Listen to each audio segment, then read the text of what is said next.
നമ്മൾ മുന്നോട്ട് വെക്കുന്ന വികസന കാഴ്ചപ്പാടിനോട് ഈ നാട്ടിലെ ജനങ്ങൾ വളരെ പോസിറ്റീവാണ്. ആ അർത്ഥത്തിലൊക്കെയുള്ള ഒരു ഫീഡ്ബാക്ക് അനുസരിച്ച് കേരളത്തിലെ ഏറ്റവും മികച്ച ഭൂരിപക്ഷങ്ങളിലുള്ള ഒരു മണ്ഡലം കൊണ്ടോട്ടിയായിരിക്കും. UDF ഗവൺമെൻറ് കേരളത്തിൽ അധികാരത്തിലിരുന്നാൽ കൊണ്ടോട്ടിയിലെ നിലവിലുള്ള ഗതാഗതക്കുരുക്കിന് ശാശ്വത പരിഹാരം ഉറപ്പാണ്. നിലവിലുള്ള കൊണ്ടോട്ടിയിൽ നിന്ന് ഒരു നെക്സ്റ്റ് കൊണ്ടോട്ടി, അത് കൊണ്ടോട്ടി നെക്സ്റ്റ് എന്നൊരാശയമാണ്. ആവശ്യമായ രീതിയിലുള്ള ഇടപെടൽ നടത്തുന്നതിന് വേണ്ടി കൊണ്ടോട്ടിക്ക് ഒരു സമഗ്രമായ മാസ്റ്റർ പ്ലാൻ തയ്യാറാക്കും. കൊണ്ടോട്ടി നിലനിർത്താൻ ഇത്തവണ മുസ്ലിം ലീഗ് രംഗത്തിറക്കിയ പുതുമുഖം യൂത്ത് ലീഗിൻ്റെ ദേശീയ നേതാവ് കൂടിയായിട്ടുള്ള TP അഷ്റഫ് അലി കൊണ്ടോട്ടിയിലെ UDFൻ്റെ സ്ഥാനാർത്ഥി നമ്മളോടൊപ്പം ചേരുന്നുണ്ട്. പ്രചാരണം അവസാന ലാപ്പിലാണ്. എങ്ങനെ പോകുന്നുണ്ട് പ്രചാരണ പ്രവർത്തനങ്ങൾ? മികച്ച രീതിയിലാണ് മുന്നോട്ട് പോകുന്നത്.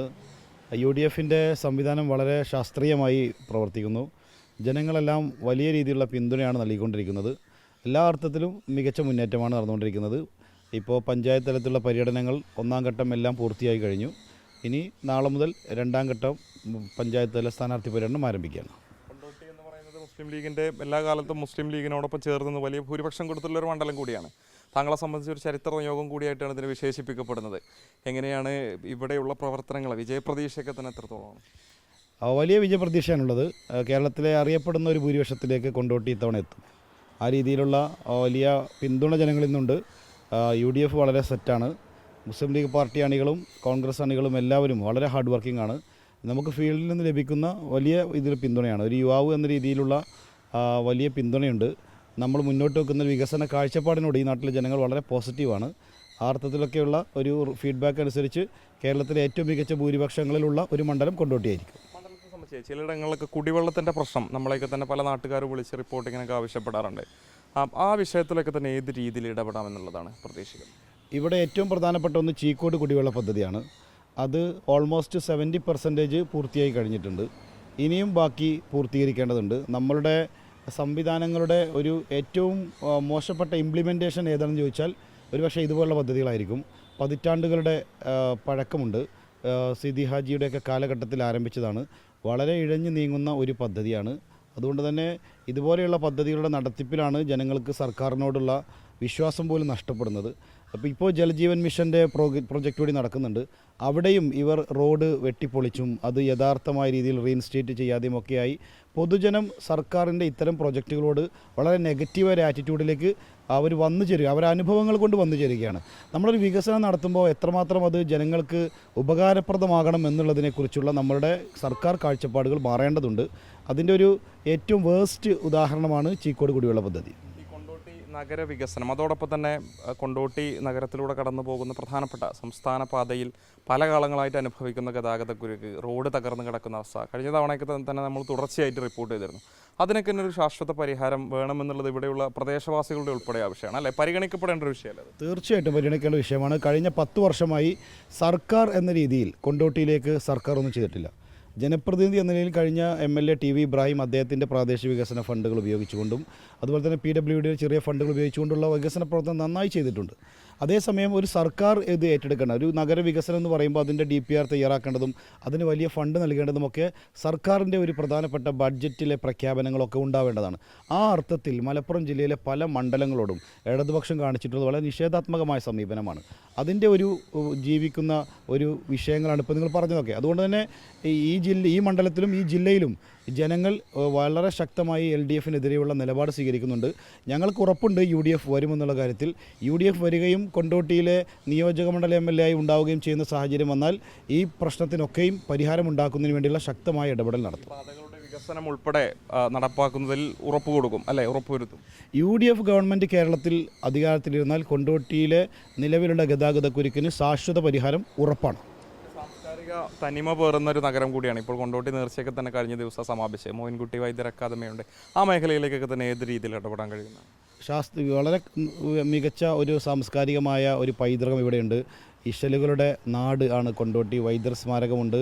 അതുപോലെ തന്നെ കൊണ്ടോട്ടി നേർച്ച 14 വർഷമായി മുടങ്ങിക്കിടന്നതായിരുന്നു. കഴിഞ്ഞ വർഷം മുതൽ അത് ആരംഭിച്ചിട്ടുണ്ട്. അതുപോലെ തന്നെ നെടിയുരുപ്പ് സ്വരൂപം ഉൾപ്പെടെയുള്ള സാമൂതിരിയുടെ തിരുശേഷിപ്പുകൾ ഇവിടെയുണ്ട്. അപ്പോൾ അത്തരത്തിലുള്ള ഒരു ടൂറിസത്തോടൊക്കെ ഇതിനെ ബന്ധിപ്പിച്ചുകൊണ്ടുള്ള ഒരു കൾച്ചറൽ ഹെറിറ്റേജ് എന്ന രീതിയിലേക്കൊക്കെ കൊണ്ടോട്ടിയെ ഡെവലപ്പ് ചെയ്യാൻ തീർച്ചയായിട്ടുമുള്ള പരിശ്രമങ്ങളുണ്ട്. സംസാരിച്ചപ്പോൾ പറഞ്ഞു സംസ്ഥാനത്ത് തന്നെ ഏറ്റവും വലിയ നഗർ ഉൾപ്പെടുന്ന പ്രദേശം കൂടിയാണ്. ആ മേഖലകളിലേക്കൊക്കെ തന്നെ വികസനത്തിൻ്റെ കയ്യൊപ്പെത്തേണ്ടതുണ്ടല്ലേ? സ്വാഭാവികമായിട്ട് ആ മേഖല ഉൾപ്പെടെ പരിഗണിച്ചുകൊണ്ടുള്ള പ്രവർത്തനങ്ങൾ പ്രകടന പത്രിക ഇപ്പോൾ പുറത്തിറക്കിയോ നിങ്ങളുടെ? തീർച്ചയായിട്ടും ഈ നെടിയിരുപ്പ് നഗർ കേരളത്തിലെ തന്നെ ഏറ്റവും വലിയ SC നഗറാണ്. അവിടെ അടിസ്ഥാനപരമായ പ്രശ്നങ്ങൾ ഇതുപോലെ ഒരുപാട് പ്രശ്നങ്ങൾ പലപ്പോഴും നമുക്ക് കാണാൻ സാധിക്കും. പൊതുവിൽ ഇപ്പോൾ പഞ്ചായത്തുകളുടെ വിഹിതം അല്ലെങ്കിൽ തദ്ദേശ സ്വയംഭരണ സ്ഥാപനങ്ങളുടെ വിഹിതങ്ങൾ ഇവയിലൊക്കെ ഏറ്റവും മിനിമം 10% ഇതുപോലെയുള്ള SC വിഭാഗങ്ങൾക്ക് മാറ്റിവെക്കേണ്ടതുണ്ട്. സ്റ്റേറ്റിൻ്റെ ബഡ്ജറ്റിലുമുണ്ട്. പക്ഷേ എത്രയൊക്കെ മാറ്റിവെച്ചാലും ഈ മേഖലയുടെ വികസനം യഥാർത്ഥത്തിൽ പരിപൂർണമാവുന്നില്ല. എവിടെയോ ചില പ്രശ്നങ്ങൾ അവരുടെ വികസനത്തിൻ്റെ ഇംപ്ലിമെൻറ്റിങ്ങിൽ നടക്കുന്നുണ്ട്. അത് ഉദ്യോഗസ്ഥ തലത്തിൽ നടക്കുന്നതാണോ മറ്റുള്ളതാണോ എന്നുള്ളതിനെക്കുറിച്ച് കാര്യമായ ഒരു പൊളിച്ചെഴുത്തും ഒരു അന്വേഷണം ആവശ്യമാണ്. കാരണം ഓരോ വർഷവും നടക്കുന്ന ബഡ്ജറ്റിൽ ഇങ്ങനെ 10% SCയും അതുപോലെ STയും മാറ്റിവെച്ച് കഴിഞ്ഞാൽ അത്ര ജനസംഖ്യയെ അവർ ഈ നാട്ടിലുള്ളൂ. ഇപ്പോൾ ആദിവാസി ദളിത് വിഭാഗങ്ങൾക്ക് അവർക്കും ഇതുപോലെയുണ്ട്. കേരളത്തിലെ മൊത്തം ആദിവാസി പോപ്പുലേഷൻ എടുത്ത് പരിശോധിച്ച് നോക്കിയാൽ അവരെ പൂർണ്ണമായും സാറ്റിസ്ഫൈ ചെയ്ത രൂപത്തിലേക്ക് അവരുടെ ജീവിത സാഹചര്യം മാറ്റാനുള്ളൊരു ബഡ്ജറ്റ് വിഹിതം കേരളത്തിലുണ്ട്. ബട്ട് ഇപ്പോഴും അവർ പഴയ അവസ്ഥയിൽ തന്നെ ജീവിക്കുന്നു. അപ്പോൾ എവിടെയോ ചില പ്രശ്നങ്ങളുണ്ട്. ഇതിലൊക്കെ കാതലായ ഒരു ഇടപെടൽ ആവശ്യമാണ്. ഏറ്റവും അവസാനമായിട്ട് മണ്ഡലത്തിൽ സുപ്രധാനമായിട്ടും ലക്ഷ്യം വെക്കേണ്ട ഒരു വിഭാഗം അല്ലെങ്കിൽ ഒരു ഏരിയ ഏതാണെന്നുള്ളതാണ് നിങ്ങൾ വിലയിരുത്തുന്നത്? ഈ മണ്ഡലത്തിൽ കഴിഞ്ഞ നമ്മുടെ ജനപ്രതിനിധികൾ എല്ലാവരും തന്നെ വികസനത്തിൻ്റെ കാര്യത്തിൽ എല്ലാം ഒരു ആവറേജിന് മുകളിൽ നിൽക്കുന്ന രീതിയിലാണ് ഉള്ളത്. വിദ്യാഭ്യാസ സ്ഥാപനങ്ങളെമ്പാടുമുണ്ട്. Health sector almost FHC CHC ഉൾപ്പെടെയുള്ള കാര്യങ്ങളെല്ലാം ഉണ്ട്. അതുപോലെ തന്നെ റോഡ് ഗതാഗതം ഓൾമോസ്റ്റ് എല്ലാമുണ്ട്. എല്ലാത്തിനെയും ഞാനിവിടുത്തെ ജനങ്ങളുമായി പറയുന്നത് ഇനി നിലവിലുള്ള കൊണ്ടോട്ടിയിൽ നിന്ന് ഒരു നെക്സ്റ്റ് കൊണ്ടോട്ടി, അത് കൊണ്ടോട്ടി നെക്സ്റ്റ് എന്നൊരാശയമാണ്. ഇവിടുത്തെ ഹ്യൂമൻ റിസോഴ്സിനെ വളരെ ഇവിടുത്തെ ഹ്യൂമൻ റിസോഴ്സിനെ ഏറ്റവും കൃത്യമായി ഉപയോഗിക്കും. അപ്പോൾ സ്കൂളുകളുണ്ട്. സ്കൂളുകളിനകത്ത് നടക്കുന്ന പ്രവർത്തനങ്ങളിൽ കുട്ടികൾ എത്രത്തോളം കോമ്പിറ്റൻ്റ് ആണ്, അവർ ഒരു വേൾഡ് മാർക്കറ്റിനോട് കോമ്പിറ്റൻ്റായി വളരുന്നുണ്ടോ, അവർക്ക് ഏറ്റവും നല്ല പ്ലേസ്മെൻറ്റ് ലഭിക്കുന്നുണ്ടോ, ഇവിടുത്തെ യുവാക്കൾ എംപ്ലോയബിൾ ആണോ, അതുപോലെയുള്ള കാര്യങ്ങൾ. ഇപ്പോൾ ആരോഗ്യ മേഖലയിലാകുമ്പോൾ കൂടുതൽ ആശുപത്രികൾ സ്ഥാപിക്കുമെന്നല്ല നമ്മൾ പറയുന്നത്. ആശുപത്രിയിലേക്ക് എത്താത്ത വിധത്തിലുള്ള ഒരു ആരോഗ്യസ്ഥിതിയിലേക്ക് എങ്ങനെ ഈ നാട്ടിലെ ജനങ്ങളെ എത്തിക്കാൻ പറ്റും, ഇങ്ങനെയുള്ള വികസനത്തിൻ്റെ മറ്റൊരു മാതൃകകൾ നമുക്ക് എങ്ങനെ സൃഷ്ടിക്കാൻ പറ്റുമെന്നുള്ളതിനെക്കുറിച്ചാണ് ആലോചിക്കുക. അതുപോലെ തന്നെ ഇവിടെ ഇപ്പോൾ മിനി സിവിൽ സ്റ്റേഷൻ ഉൾപ്പെടെയുള്ള ഭൗതിക സാഹചര്യങ്ങളുടെ ഒരുപാട് ആവശ്യങ്ങൾ ജനങ്ങൾ ഉന്നയിക്കുന്നുണ്ട്. ആവശ്യമായ രീതിയിലുള്ള ഇടപെടൽ നടത്തുന്നതിന് വേണ്ടി കൊണ്ടോട്ടിക്ക് ഒരു സമഗ്രമായ മാസ്റ്റർ പ്ലാൻ തയ്യാറാക്കും. അത് ഇവിടുത്തെ എല്ലാ വിഭാഗം ആളുകളിൽ നിന്നും അഭിപ്രായങ്ങൾ സ്വരൂപിച്ചുകൊണ്ടുള്ളതായിരിക്കും. അതിനടിസ്ഥാനപ്പെടുത്തിയുള്ള ഒരു വികസന കാഴ്ചപ്പാടുമായിട്ടാണ് മുന്നോട്ട് പോകുക. തീർച്ചയായും. എന്തായാലും എല്ലാവിധ ആശംസകളും.